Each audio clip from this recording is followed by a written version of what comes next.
ka ng takas, ha?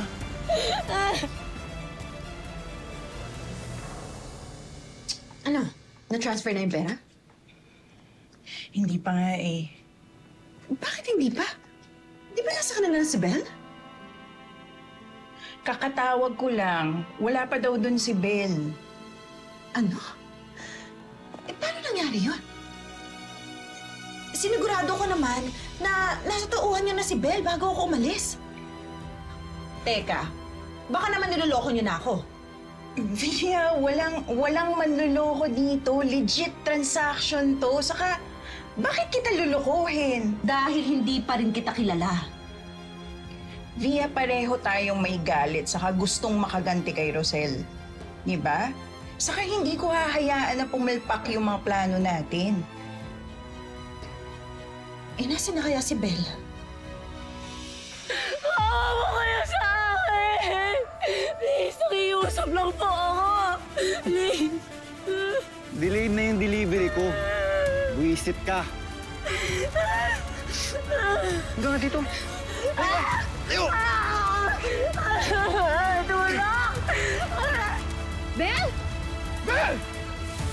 Saan ka pumunta? Belle! Ginawa mo kay Bel! Tulong! Halika na! Halika na! Halika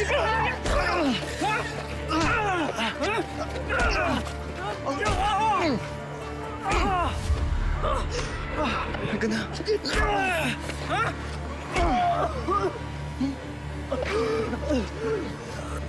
Belle!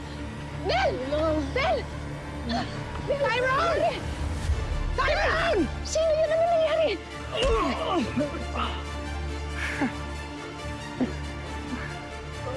Pakailimero ka, oh.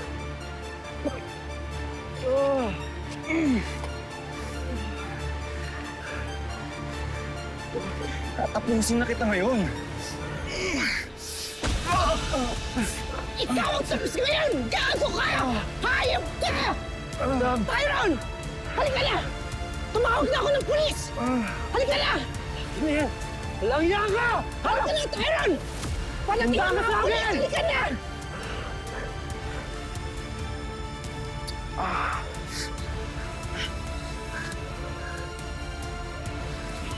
Sino yung lalaking yun? Salamat po. Bel, okay na. Okay na. Okay ka na. Ligtas ka na. Nandito ako. Sino ba yung lalaking yun, ha? Ano ba nangyari sa'yo? Ano bang ginawa niya sa'yo? Tyrone!